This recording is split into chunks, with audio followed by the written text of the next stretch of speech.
તો કેમ છો મિત્રો, મજામાં? હું અરુણ જાડો તમારું હાર્દિક સ્વાગત કરું છું એક નવા વ્લોગમાં. તો પહેલાં તો વાત એ છે કે જે નવા કોઈ સ્ટુડન્ટ આવ્યા હોય, જે નવા તૈયારીમાં ઉતર્યા હોય, કે જે ઓલરેડી તૈયારી કરી રહ્યા છે, ઘણા પર્સનલ બુક ન બનાવી હોય, આપણે 7 મહિના મહેનત કરીને બનાવી છે પર્સનલ બુક. બધાએ બહુ જ લોકોએ માણસો બધે લીધી છે. અને તમારે જો આની PDF જોતી હોય તો તમારે મને જે સાઈડમાં નંબર દેખાય ને ઉપર મારો ગૂગલ પે નંબર છે, એમાં તમારે 149 રૂપિયા પે કરવાના છે. અને નીચે દેખાય મારો વોટ્સએપ નંબર છે, એમાં તમારે મને એવું ને એનો SS પાડીને મોકલવાનો છે, એટલે તમને આની PDF મળી જશે. ટોટલ 6 ભાગ છે આના, અને એકદમ વ્યવસ્થિત જે IMP આવવાનું એ વ્યવસ્થિત આમાં નોટ કર્યું છે. આનું આપણે છેલ્લે લાસ્ટમાં વાત કરશું. લાસ્ટમાં આનો તમને ડેમો આખું હું દેખાડીશ, તો જોડે લેજો, મજા આવે છે. અને લાસ્ટમાં થોડું ટ્વિસ્ટ વતન છે કે બુકનો રિસ્પોન્સ કેવો છે ને એનું ટ્વિસ્ટ પણ છે, તો એ લાસ્ટમાં એની આપણે વાત કરશું.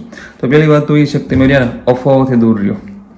જે ગ્રાઉન્ડ બાબતે જે કંઈ વાત છે ને એ અફવાઓથી દૂર રહ્યો. કેમ કે આપણે હસમુખ પટેલ સરના મોઢામાંથી એવા શબ્દ સાંભળ્યા હતા 5 ડિસેમ્બર અથવા 10 ડિસેમ્બરે અમે ક્યાં ભરતી ચાલુ કરશે, ટૂંકમાં એ રીતના એમને શબ્દ બોલ્યા હતા, એટલે આપણે શબ્દ સમજવા પડે.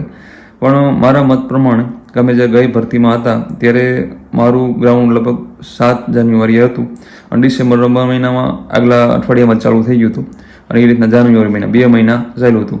અને ત્યારે કરતાં અત્યારે ટૂંકમાં થોડીક શું કહેવાય, ભરતી પણ થોડી ઝાદી છે. ત્યારે 10,000 ઉપર હતી અને અત્યારે 12,000 ઉપર છે. અને ત્યારે શું કહેવાય કે તો જો સમય તો આવડો જ હતો, બંને સમય તો સેમ જ છે. પણ મેઇન વસ્તુ એ છે કે 2 મહિના પ્રક્રિયા હાલી હતી. તો અત્યારે હું એમ કહું છું કે ત્યારે છોકરા થોડાક ઓછા હતા, અત્યારે થોડા વધારે છે. માની લો કે લાખ વધારે હોય તો એ થોડાક દિવસોનો ફેર પડી જાય. માની લો થોડાક દિવસોનો તો સેન્સાઈ થઈ જાય. એટલે 2 મહિના તમે પ્રક્રિયા ગણો ને તમે, તો અત્યારે નવેમ્બર મહિનો છે. અત્યારે નવેમ્બર મહિનો છે તો ડિસેમ્બર અને જાન્યુઆરી 2 મહિના થયા. તો બની શકે ને તો એ લોકો આયોજન કરી હોતા નક્કી. આપણે એ વિશે સચોટ ના કહીએ એકવી, કેમ કે આ લોકો સરકાર છે, ગમે ત્યારે ગમે એ કરે. એટલે આપણે જો ને મેઇન વસ્તુ એ છે કે આપણે પેલા ડેટ આપી હતી 25 આપી હતી, એ પહેલાં બીજી ડેટ આપી હતી. તો આપણે એ ડેટ ફોલો કરીને જ હાલવાનું છે. કે આપણે સમજી લો કે આપણે 25 ડિસેમ્બર જ આપણું ગ્રાઉન્ડ છે, આપણે એ રીતના જ હાલવાનું છે. એટલે 25 નવેમ્બર હતું ને, 25 નવેમ્બર જ આપણું ગ્રાઉન્ડ છે, આપણે એ જોઈને જ હાલવાનું છે. આપણે હવે જોવાનું કે 5 નવેમ્બર ને આના એ કાંઈ બધું ભૂલી જવાનું છે. આપણે એમ જ વિચાર કરવાનો છે કે આપણું ગ્રાઉન્ડ કાલે જ છે, એ રીતના મહેનત આપણે કરવાની છે. કેમ કે આમ બધા છે ને ન્યૂઝ અલગ અલગ ફેલાવતા હોય બધે રીતના, પણ આપણે એમ કહેવા માંગીએ છીએ કે તમે તમારી રીતે કમ્પ્લીટ થઈ જાઓ, એને જ્યારે લેવું હોય ત્યારે લે. સમજે, આપણે આપણી રીતે ઓકે થવું પડશે ને. ઘણા એમ કહેશે કરુણભાઈ અમે તો કીધું ને બધું કરી બેઠા છે, પણ અમે 5 મહિનાથી ગ્રાઉન્ડ કરીએ છીએ, સમજાણું, અમારે બધું થઈ જાય છે. પણ ઘણા બીજા રહ્યા એનું આપણે જોવું પડે. અને ઘણા અત્યારે હમણાં એક ભાઈનો મેસેજ હતો મને વોટ્સએપમાં, મને કરુણભાઈ બધું નથી થતું આ રીતના. જોબ પણ જરૂરી છે, અને શું કહેવાય જોબ ટૂંકમાં પ્રાઇવેટ જોબ કરે છે એ પણ જરૂરી છે, અને ગવર્મેન્ટ નોકરી લેવી ને એ પણ જરૂરી છે. એટલે બધા આ રીતના બધું મથતા હોય અને બધું મહેનત કરતા હોય, એટલે બધાને ગ્રાઉન્ડ ન ચાલુ થયા હોય. પણ આપણે એ કહેવા માંગીએ છીએ ગ્રાઉન્ડ બધાને થઈ જાય તો સારું. ભલે 15 દિવસનો ટાઈમ આપણને મળ્યો છે, તો જેને નથી થતું એને ગ્રાઉન્ડ થઈ જાય એમ ટૂંકમાં. પણ હું મારો મેઇન ફોકસ એ છે આની ઉપર કોઈ સચોટ માહિતી કોઈ ન દઈ શકે. કેમ કે આ લોકો હાલતા ચેન્જ થઈ જાય. તમારે જોજો એકેડમીવાળા કેવું કરશે, પહેલાં વિડીયો જોજો નાખશે, એ નેક્સ્ટ વિડીયો નાખશે પછી પાછા નવા ન્યૂઝ આવશે. તમારે જોવું જોજો કે હવે ભાઈ આ રીતના આમ થવાનું છે. એટલે એ લોકો રહ્યા ને એ લોકો પ્રમાણે એ પણ એ પ્રમાણે જ ચાલતા હોય. ટૂંકમાં જે ન્યૂઝ મળતા હોય ને એમાં કોઈ વિડીયો નાખતા હોય. એટલે મારું એવું કહેવાનું છે કે આપણે આપણી રીતે સક્ષમ થઈ જવાનું છે કે ભાઈ આપણને બધું કમ્પ્લીટ થઈ ગયું આપણું. પછી આપણે આપણી તલવાર એને તૈયાર કરી વાળવાની છે. પછી એને કહેવાનું છે વાંધો નહીં, જ્યારે યુદ્ધ કરવું હોય ત્યારે તમે તૈયાર જ છે, અમારી તલવાર તૈયાર જ છે તમતાર. બીજા નંબરમાં તો એ કે તમારું માઇન્ડ રહ્યું ને તમે કમ્પ્લીટ રાખો, તમે સ્ટ્રેસ ના ખોટો લ્યો. કેમ કે અત્યારે ઘણા લોકો તમે જુઓ ને આપણે વોટ્સએપમાં નહીં હોય ને તો લગભગ 5 થી 7 મિત્રો એવા મને ટૂંકમાં મેસેજ આવ્યા છે એવા કે જેઓને કાંઈક ને કાંઈક ડૉક્ટરે એમ કીધું હોય 10 દિવસ તમે રનિંગ કરવાનું હતા, કોઈને પગમાં ક્રેચ છે, ક્રેચવાળી એટલા મેસેજ છે ને એ વાત જવા દો. એટલે હું તમને એમ કહું છું ગ્રાઉન્ડ રહ્યું ને એમ તમે 1 દિવસમાં દોડી જશો, હું કે દોડશો તો એમ કાંઈ પૂરું નહીં થઈ જાય, અને એમ કાંઈ ટાઈમિંગ એ નહીં આવી જાય. એની માટે થોડોક સમય લોંગ જોઈ. અમે 5 મિનિટ મહેનત કરવી તો અમારાથી 1 મિનિટ ઘટાડવી છે તો નથી ઘટતી. એટલે તમે છે ને હળવું વર્ક કરો, અને બહુ જાજુ તમે સ્ટ્રેસ ના લ્યો. તમે જે કરીને અત્યારે થોડું ભેગું કર્યું છે ને બેલેન્સ એ પણ જતું કરશો. એટલે અત્યારે મેઇન વસ્તુ એ છે કે આપણું ફોકસ મેઇન હોવો જોઈએ, આપણું બેલેન્સ કઈ રીતે રાખવું, આપણું બધું જે આપણે આવડે છે એનું બેલેન્સ કઈ રીતના રાખવું તમે એ કરતાં શીખો. બાકી તમે વધારે પડતો લોડ લઈશું ને તો પછી આપણી જાળમાં આપણે ફસાઈ જઈશું. પછી બીજા નંબરમાં કે બધાને કે વરુણભાઈ ડિમોટિવેટ બહુ થઈ જાય છે, એ બધાનું હોય. કોઈ અરુણભાઈ મને છે બધું કેમનું થશે ને એક્ઝામ આપણને કેમ દઈશું કેમ પાસ થશું નહીં થવી કોલું પૂછડું બધી અમને તકલીફ પડે છે અને બધા રહ્યા ને એ કોઈ આપણી માટે સારી કમેન્ટ્સ ન કરતું હોય સમજણ ગમે એવું હોય સમજણ દાદા હું સોશિયલ મીડિયામાં છું મને ડાયરેક્ટ સામે ટૂંકમાં ફેસ ટુ ફેસ ટૂંકમાં શું કહેવાય કમેન્ટ કરતા હોય ટૂંકમાં એમ લાઈવમાં પણ ઘણી રીતે તમે જોવો ને તો જો રિયલ લાઈફમાં તમે આવો ને તો સોશિયલ મીડિયાની વાત છે તમે રિયલ લાઈફમાં આવો ને તો એમાં તમારી પાસે નિંદાઓ કરતા જ હોય સમજાણું એ આપણને શું કે ફેસ સામે ન કરે પણ એ અંદર ખાને કરતા હોય ભલન મથતો હોય ભલન દોડતો હોય કાંઈ નથી નહીં થાય આવ્યું રહે ને આવું બધું થતું જ હોય પણ એ બધું આપણે સામનો કરવાનો છે અને આપણે પોઝિટિવ રહેવાનું છે જો આપણે નેગેટિવ થઈ જઈશું ને આપણે ડિમોટિવેટ થઈ જઈશું ને તો બસ પૂરું થઈ જશે કેમ કે આપણું મગજ આખું બેન્ડ મારી જશે એટલે પહેલાં વસ્તુ તો એ છે કે આપણે રહ્યું ને આપણે સક્ષમ રહેવાનું છે એકદમ સમજો ગમે એવું થાય ને તો આપણી પરિસ્થિતિનો સામનો કરવાનો છે કારણ અત્યારે તમે જો મને અત્યારે રાતના 4 વાગી ગયા છે અને સુવાનો ટાઈમ છે તો હું વિડીયો બનાવી રહ્યો છું હવે એક મિત્ર છે હમણાં 2 વાગ્યા ભેગી મારી વાત થઈ હવે જોબ કરે છે દિવસમાં અને 2 વાગ્યા સુધી રીડિંગ કરે છે વિચાર કરો એ જોબનું પણ સાથે કરે છે અને એમની પ્રાઇવેટ જોબ પણ કરે છે સાથે ગવર્મેન્ટ જોબની પણ પ્રિપરેશન કરે છે એટલે લોકો કઈ રીતના બધા મથી રહેશે ને તેમ ખાલી જુઓ તમે એટલે હું તમને એ જ ખાલી કહેવા માગું છું કે એ ભરતી એ લોકો રહ્યા ને એ રીતે લઈ લે છે આપણી ટેન્શન તમે ના કરો કોઈ તમે રહ્યા નહીં તમારું જે છે ને એ કાયમ કાર્ય જે ચાલુ છે ને એ કાર્ય એમાં ચાલુ રાખો કે 15 નવેમ્બર લે તો ભલે 20 નવેમ્બર લે તો ભલે અમારા ગ્રાઉન્ડ થઈ જાય તો હું એમ જ બોલું છું કે જ્યારે ભલે મોડી લેતો તો કંઈ વાંધો નહીં કેમ કે જે નવા જે બધા ઘણા નથી થતું ને ગ્રાઉન્ડ એને થઈ જાય આપણો મેન પર્પઝ એ જ કહેવાનું હોય પછી ઘણાને દુખાવો હોતો થશે ભાઈ અમારે થઈ જાય છે ને અમે આટલા મહેનત કરવી છે બધા મહેનત કરે જ છે અમારે 8 મહિનાથી મહેનત કરવી એને પણ મેન વસ્તુ એ છે કે તમે એ બધી અફવાઓથી દૂર રહ્યો અને એ બધી વસ્તુ રહીને એક બસ સાઈડમાં મૂકો અને તમારી મહેનત સામું રહ્યો ને એમનાથી ફોકસ રાખો એમના મહેનત કરતા રહ્યો 10-15 દિવસનો ફેર પડશે નવા અધ્યક્ષ આવશે તરત બધું કામકાજ ચાલુ થઈ જશે અને પેપરમાં રહ્યું ને પેપરમાં 100% થોડોક ચેન્જિંગ તો આવશે મારા નજર પ્રમાણે કેમ કે નવા અધ્યક્ષ હોય ટૂંકમાં નવો માણસ આવે એટલે એનો બુદ્ધિ અલગ હોય મારે તમારે બુદ્ધિ થોડી તો અલગ હોય એટલે થોડુંક ચેન્જિંગ આવશે પણ એ એક વાસ્તવિકતા તમારે સ્વીપ કરવાની છે કે ગમે થશે ને એ બધાને પ્રોબ્લેમ પડશે બધે જેટલા તૈયારીવાળા છે ને બધે નવો પેપર આવશે નવી સ્ટાઇલ આવશે જે કાંઈ આવશે ટૂંકમાં સિલેબસ જ રહેશે સિલેબસમાં કોઈ તેમ ટેન્શન ન લો સિલેબસ બાબતે કોઈ તેમ વોટ્સઅપમાં મેસેજ ના કરતા કારણ કે સિલેબસ ઓલો થઈ જશે નામ થઈ જશે એ કોઈ વસ્તુ નહીં ચેન્જ થાય અને સિલેબસ 12 વાગ નીકળશે ને તો આપણે નવરાજ છે સમજાનું ચડી જઈશું આંદોલનમાં બીજું શું કેમ કે આપણે સિલેબસ તો એ લોકો પ્રોપર દીધો છે એમાં જ આવવું જ જોઈએ ટૂંકમાં એટલે આપણે એ કઈ વસ્તુ ટેન્શન નથી કરવું એમાં જ આવશે પણ ટૂંકમાં એ લોકોની સ્ટાઇલ થોડીક ચેન્જ થશે કેમ કે નવા માણસ આવે થોડી સ્ટાઇલ થોડીક અલગ તો ટૂંકમાં એના શું કહેવાય ગમે માણસ આવે એટલે એને થોડાક દર્શન તો આપણને એ કરાવે ને એટલે એ કાંઈ ટેન્શન નહીં બધાને થશે જેવું પેપર હશે ને એ બધાને પ્રોબ્લેમ થશે એ કાંઈ ટેન્શન નથી કરવાનું પેપર હેલું હશે મેરિટ ઊંચું જશે તો બધાને આપણે બધા ઊંચા જઈશું અને જો પેપર અઘરું હશે તો મેરિટ નીચું જશે આપણે મૂળકી નોકરી લેવાનું મેન પર્પઝ છે એ પેપર ગમે એવું કાઢે આપણે લઈને આપણે તૈયાર જ છીએ એમાં જ સમજવાનું અને એમાં જ મહેનત કરવાની તમને જે દુખાવો થશે તમે દોડવા જાઓ ને તમને જ્યાં પેન થાય ત્યાં મને જ થાય બધાને સીન પેન થતા હોય મને સીન પેન થતું જેને બધાને તકલીફ પડતી હોય સાંજે દોડવા જાય ને સાંજે વજાતું નથી અરુણભાઈ 2 ટાઈમ દોડવાનું કર્યું છે બધાને પ્રોબ્લેમ પડતી હોય પણ એ સામનો કરવો પડે અત્યારે મારા 2 ફ્રેન્ડ મારા ભેગા તૈયારી કરે છે એ જ એમ કે સર સાંજે કાયમ રનિંગ કાયમ સાંજના ટાઈમમાં જ આવી છે જ્યારે અરુણભાઈ વચાતું નથી કે તમે કેમ વાંચો છો મને બધું દુખે છે પગને બધું દુખવામાં મને મળે પણ તોય મારે વાંચવું પડે છે તોય કરવું પડે છે કેમ કે એ બધું આપણે સામનો કરવાનો આપણી સિચ્યુએશન આપણે હાથે જ સોલ્વ કરવાની છે એમાં કોઈ તમારો ભાગીદાર નહીં બને કોઈ એટલે કોઈ આપણી વસ્તુ બધી આપણી રીતે સોલ્વ અને તમે કામનું કહીશો ને તો કોઈક દાંત કાઢશે આપણે એટલે આપણે કોઈને ને ખોટું કોઈને ઓલે શું કહેવાય સેક્રિફાઈસ નથી કરવાનું કોઈ જોડે સમજાણ આપણે આપણી રીતે સોલ્વ કરવાનું છે અને મહિનાનો 15 દિવસનો ફેર પડશે એક્ઝામનો બીજું શું અને જો જઈ શકે તો એપ્રિલમાં જઈ શકે એક્ઝામ કેમ કે ગઈ વખતે એપ્રિલમાં ગઈ હતી એટલે આ વખતે જઈ શકે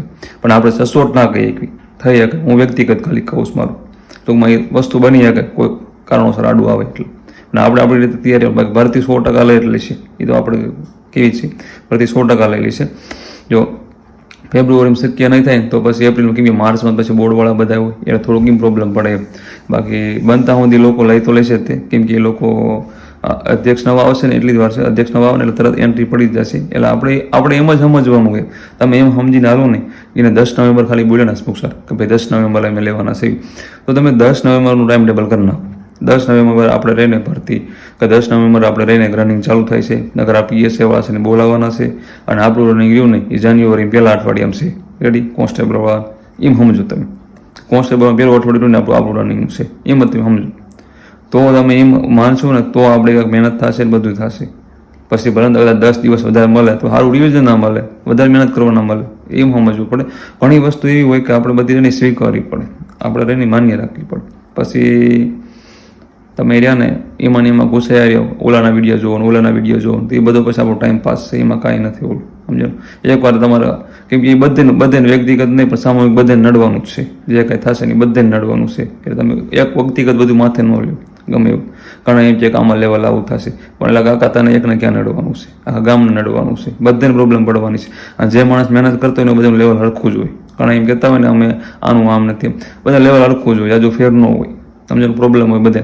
અત્યારે હું તમને એમ કહું, મારે મેથ્સમાં મારો સબ્જેક્ટ આ વીક છે, બધાને ખબર છે. જેટલા મારા ફ્રેન્ડો 1100 ફ્રેન્ડો મારા જોડાયેલા રહ્યા વોટ્સએપમાં, બધાને ખબર છે કરુણભાઈ મેથ્સ નથી ફાવતું. પણ મેથ્સ નથી ફાવતું એનું મિનિંગ એવું છે કે આમાં બીજો મારો એકાદો સબ્જેક્ટ જો ને સ્ટ્રોંગ હશે. 100% હું તમને કહ્યું એકાદો સબ્જેક્ટ મારો સ્ટ્રોંગ હશે, બંધારણ અથવા રિઝનિંગ છે, આ બેમાં ઇતિહાસ, આ એકાદા સબ્જેક્ટ મારા સ્ટ્રોંગ હશે, સમજાણું. અને તમારે કદાચ મેથ્સ તમારું કડક હશે ને, તમારું આમાં એકાદો સ્ટ્રોંગ સબ્જેક્ટ એવો આમાં એકાદો વીક હશે. એટલે તમારી ટેન્શન લેવાનું નથી, બધાને ભેગા કરવી ને એટલે કોઈક એક સબ્જેક્ટમાં બધા વીક હોય જ તે. એટલે એ કોઈને ટેન્શન તરીકે લેવા નથી કરવાનું. અરુણભાઈ મને આ નથી ફાવતું. મહેનત કરતા રહેજો, જેટલું થાય એટલું કવર કરો, અને જેટલું તમે કર્યું છે ને એનું બેલેન્સ તમે જાળવતા શીખો, એનું રિવિઝન કરો. કેમ કે રિવિઝન વગર કાંઈ ઉધાર નથી. કેમ કે મેં ઓલી બુક બનાવી, મેં તમને બધા દેખાડી આગળ. એ બુક મેં ખુદ બનાવી છે, અત્યારે મને યાદ નથી રહ્યું કે મેં પ્રશ્ન કર્યા નોટ કર્યા હતા, કઈ રીતે નોટ કર્યું હતું. કેમ કે રિવિઝન ના કર્યું એટલે એ બુકનું રિવિઝન નથી કર્યું મેં રિવિઝન હમણાં કર્યું, પછી બધું કમ્પ્લીટ રિવિઝન થયું એમ.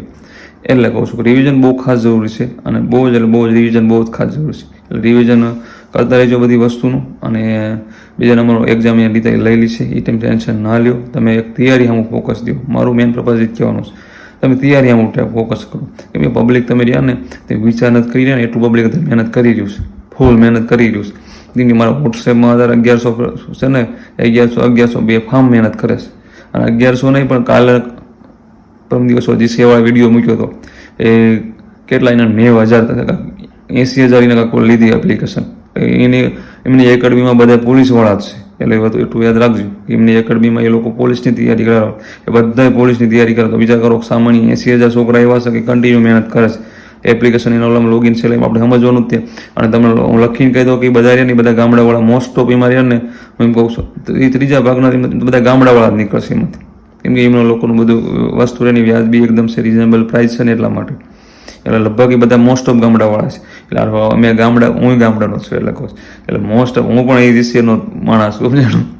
એટલે મોસ્ટ ઓફ ગામડાવાળા રહ્યા ને આરકો વધારે સારું પરફોર્મ કરવાના છે. એટલે ખાસ તમે સિટીવાળા ધ્યાન રાખજો. એટલે હું કંઈ વિરોધ નથી કરતો, ખાલી જસ્ટ વાત મજાક કરું એમ. એટલે તમે સિટીવાળા ખાસ ધ્યાન રાખજો. આખું ગામડાવાળા ખરા મેદાનમાં છે.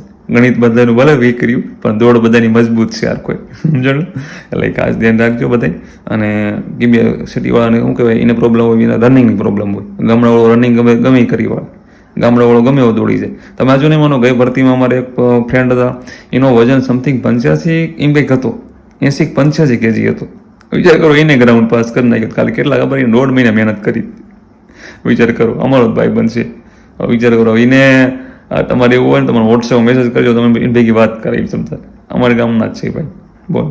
તોય દોડી ગયા હતા, એટલું વજન હતું તોય દોડી ગયા હતા. પણ મનથી મક્કમ હોવા જોઈએ ભાઈ, તો બધું થાય ને કાંઈ ન થાય. એટલે બધા અલગ અલગ અફવાઓથી દૂર રહેજો. અને બીજું તમને કાંઈ નહીં કહું, અને બહુ તૈયારીમાં ધ્યાન દેજો. કેમ કે માહોલ બહુ જ ગરમ છે અત્યારે. અને તમે બધી ન્યૂઝથી દૂર રહો. કેમ કે જે માણસ ખરેખર કરે છે ને એના દરવાજોમાં ધૂળ લાગી ગઈ, સમજાણું. એના રૂમના દરવાજા એમાં ધૂળ ચડી ગઈ, તેદુના રૂમમાં પુરાઈ ગયા છે પેકો પેક. ઘણા એવા અત્યારે મને વોટ્સએપમાં એ રીતે મારી વાતચીત થાય છે. એટલે મહેનત હોય ને ફૂલ ફોકસ કરજો. તમને થશે થઈ જશે કે આમને તેમ, એ વાત ખોટી. ઘણા એમ ગયા મને એક બેના બીજાને મેસેજ હતા, આ એટલું મહેનત કરાવે છે ને એટલા મહેનત કરાવે. ઘણા કહેતા 14 કલાક 15 કલાક. પણ એ બધી વાત હોય, એટલી બધી મહેનત ના થાય. એટલી મહેનત કરે તો એનું મગજ સટકી જાય. એ મહેનત બધી 12 કલાક ગણાય, એમાં બધું આવી ગયું, રનિંગ આવી ગયું, બધું આવી ગયું. હું આજનું તમારે ટાર્ગેટ કહું, આજે મારે કેટલું 10 કલાક કમ્પ્લીટ રીડિંગ થયું. 10 કલાક ટોપ વોચ ચાલુ કરીને કર્યું, 10 કલાક જ થયું. હું કાંઈ કામ નથી કરતો. 24 કલાકમાં 10 કલાક થયું. અને 2 કલાક ગ્રાઉન્ડ 12 કલાક થયું. 12 કલાક વર્ક થયું, 12 કલાક એમના ટાઈમ વ્યો જાય. એટલે એ બધી વાતો થાય. પછી શું કહેવાય, આમ આપણે રેસ્ટ પણ કરવો પડે, બધું જરૂરી છે. બાકી તેમ નકરું રીડ કર્યા રાખો અને કાંઈ ઉતરે નહીં, બધું ફરતું હોય, એ કાંઈ કામનું નહીં. એટલે મેન વસ્તુ એ છે કે તમે એમને જે કાંઈ છે ને તમારી જે કાંઈ અત્યાર સુધી જે બધું પકડી રાખ્યું હતું એમને પકડી રાખો, એને મૂકતા ને એનો રિવાઇઝ કર્યા રાખો. હું એમ કહું છું કે આપણે પાસ થવાની ગણતરી કરવાની, સમજવાનું બનતા સુધી. ઘણા મને અલગ અલગ પ્રશ્ન ઊંડા રહીને મને સામે પૂછતા હોય, અમારો ભાઈ તું જીપીએસસી યોજના અમારે વદન, હું એને ચોખ્ખું જ કહું ભાઈ તું આમાં યોજા અમારી વાત. અને અથવા તો એનો કીધું પીએચડી કરી હોય, અથવા તો એનો પ્રોફેસર બની જાય, અથવા તો મેં કીધું કે ભણાવવા આવી નીકળી જાય, સમજવાનું. એટલું બધું સંશોધન કરવા માંડ્યું હોય ને એક સબ્જેક્ટ ઉપર હોય, આપણે ડાયરેક્ટ ફેક્ટ આપણે જોવાનું હોય કે આપણું લેવલ કયું, આપણું કોન્સ્ટેબલ જોવાનું હોય કે આપણે કઈ મહેનત કરી રહ્યા છીએ. અને આ શું સર વૈયા ગયા, સમજાણું, જે આપણને મેન્ટલી રમતા હતા નહીં, એટલે પેપર એવું બધું. ટૂંકમાં મને એવું મારા વ્યક્તિગત કેવું છે કે લેવલ એટલું બધું તો નહીં જ આવે, સમજાણું. જ્યાં સુસાદનું હતું ને આ 3 પેપર કાઢ્યા ને એવું તો નહીં જ. અને એ પણ તમે સમજો ને કે લેવલ હોય કે ના હોય એમાં કાંઈ ફેર નહીં પડે, કેમ કે એ સમજી લો લેવલમાં હશે તો બધાને લેવલમાં નડશે, અને હળવું હશે તો બધાને મજા આવશે. એ સરખું જ છે, એમાં કાંઈ ફેર નથી. મેન વસ્તુ તમારી મહેનત છે, તમારી મહેનત અને નસીબ. પહેલા નંબરનું આપણે મહેનત કરી છે, પછી નસીબ. ઘણી વાર એવું થાય કે મહેનત કરો તો નસીબ, હું તો નસીબે સાથ ન દે, મહેનત કરો તો એમાં તો સફળ ના મળે, સફળતા પણ નથી મળતી. પણ થોડુંક વિચારવું પડે, અને થોડુંક શું કહેવાય એક્સરસાઇઝ, શું કહેવાય આપણે ટૂંકમાં જોવો ને તો કે જિંદગી રહીને એ નોકરી રહીની જિંદગી નથી, નોકરી રહીની જિંદગી નથી. અમારો શબ્દ તમે યાદ રાખજો કે નોકરી રહીની જિંદગી નથી. જિંદગીનો અમુક હિસ્સો રહ્યો નહીં, ભાગ છે નોકરી. નોકરીના કેના કારણે કે સર આપણે સમાજમાં મોભો હાટું, આપણી આર્થિક જરૂરિયાત પૂરી થઈ જાય ને બધી, એના હાટું થઈને આપણે નોકરી મહેનત 3 મહેનત બધાએ કરવી છે. કોન્સ્ટેબલની મહેનત કરતો હોય, આર્થિક રીતે પરિસ્થિતિ ખરાબ જ હોય, એ જ મહેનત કરતા હોય. હું પોતે આવી ગયો એમાં. એટલે મેન વસ્તુ એ છે તમે એમ ન વિચારી લો કે આ ઘણા એમ છે અરુણભાઈ આ નહીં તો બસ પૂરું અમારું, પણ એ તમે બધું ભૂલી જાઓ, સમજાણું. કેમ કે ઘણા એવા રસ્તા છે કે આ રસ્તો બંધ થાય ને તો ભગવાન બીજો રસ્તો આપણો ખોલી જ નાખે છે, સમજાણું. અને એવું તમે વિચારો કે જો મારું આ સિલેક્શન નહીં થાય ને તો મને ભગવાને બીજો રસ્તો સારો ટૂંકમાં શું કહેવાય ગોઈતો હશે કે જે આના કરતાં પણ બહુ સારું મળશે. તમે અત્યારે ન્યૂઝ તમે જોતા દેશો, એમના અવારનવાર તમે ન્યૂઝ સાંભળતા દેશો કે ઘણી જગ્યાએ કોન્સ્ટેબલ હોય, પીએસઆઈ હોય, પીઆઈ હોય, આઈપીએસ ઓફિસર હોય, કલેક્ટર સાહેબ, આઈએસ બધા ઓફિસર હોય, બધા રિઝાઇન પણ દેતા હોય છે. ઘણા સુસાઇડના કેસ પણ સામે આવે છે, તમે આ બધા જોતા હશો. તો વિચાર કરો કે એ લોકો નોકરી એટલે મહેનતથી મેળવી હોય, એ સુસાઇડ ક્યારે કરતા હોય, એ લોકોએ રિઝાઇન ક્યારે આપતા હોય. તો એ બધા માનસિક રીતે બધા થાકી રહેતા હોય, અને માનસિક રીતે બધા રહ્યા ને ઓલું હોય. એટલે મેન વસ્તુ એ છે કે આપણે કીધું જિંદગી જેવી કેમ નહીં મહત્વનું છે, બાકી નોકરી મહત્વની નથી. તમે ગમે બીજું વર્ક કરીશો તો જિંદગી નીકળી જશે. એવું નથી તમે સરકારી નોકરી તે સરકારી નોકરી તમે વાસ્તવિકતા સ્વીકારતા નથી. અત્યારે આટલા લોકો તૈયારી કરે છે. માની લો કે અત્યારે 12 લાખ તમે જુઓ, તેમાં તેમ સામાન્ય 5 લાખ તો ગણો, 5 લાખ હું તો કહું 2 લાખ, 1 લાખ તો પબ્લિક ગણો, 1 લાખ ખાલી પબ્લિક ગણો, 1 લાખ પબ્લિક લઈને ફૂલ તૈયારી કરે છે. હું તો કહું 1 લાખ તો ફૂલ તૈયારી કરતી છે. જીસીએ વાળા જો એવા કરતા હોય કે અમારા 80,000 છોકરાએ એપ્લિકેશન લઈ લીધી છે, તો એવી ઘણા 8 લાખ શું કહેવાય છે એકેડમી છે, સેલ્ફ સ્ટડી વાળા છે, તો કેટલા લોકો થયા. એટલે હું તમને કહું છું. તો ખાસ એ વાત હું તમને કહીશ કે તમે રહ્યા ને આમ એની માથે આખા ઊભા ન રહી જાઓ કે ના નોકરી એટલે નોકરી જ તે. જિંદગીમાં બીજો રસ્તો ઘણો એવો હોય કે બીજો ખુલે આપણે, કેમ કે આપણે અને કદાચ ન લાગી તો આપણે તૈયારી એમનું થોડી ચાલુ રાખવાની હોય, અને કોઈ જોબ સાઈડમાં કરવાની હોય. અને જોબ તમે એમને કરતા રહ્યો અને સાઈડમાં તૈયારી કરતા રહ્યો તો પણ જોબ મળી જાય. એવું નથી, ઘણા બન્યા છે, તમે એમને ન્યૂઝ જોતા હોય તમને નહીં ખબર હોય, આઈએસ ઓફિસર ઘણા નથી બન્યા. એટલે આપણે એ વસ્તુ બધી રહીને મેન વસ્તુ એ છે કે આપણે 12,000 લેવાના છે ને એમાં આપણી સીટ કઈ રીતના લેવી એ મહત્વનું છે. મળે તો કોઈ વાંધો નહીં. અને એક વસ્તુ એ પણ તમારે માન્ય રાખવાની છે. કદાચ માની લો અત્યારે હું એક સૌ કે હું મહેનત કરું છું અને મારી સીટ ટૂંકમાં મને એક નોકરી મળી, મને ન મળી તો આપણે ડાયરેક્ટ એનો મતલબ આપણે એવો સમજવાનો છે સારું મને ના મળી, મારા જગ્યાએ કોઈક બીજાને લઈ લીધું, ટૂંકમાં મારા જગ્યાએ કોઈક બીજાને મળી, અથવા મને મળ્યું તો કોઈક બીજો બી સારો ન આવી શકત, સમજાણ. એટલે એકંદર આપણે એક્સેપ્ટ કરવું જ પડશે, ગમે કાં હું કરું કાં તમે કરો, પછી સારી વાત તમારી. હું તો દેવા તૈયાર જ છું તમતાર, કાંઈ વાંધો નહીં. હવે મળશું બીજા વ્લોગમાં, અને થોડુંક તમને ટ્વિસ્ટ બુકનું દેખાડી દઉં, તમે જોઈ લીજો. અને જો સારી બુક લાગે તો મને તમે મેસેજ કરજો વોટ્સએપમાં, તમને બુકની PDF મળી જશે.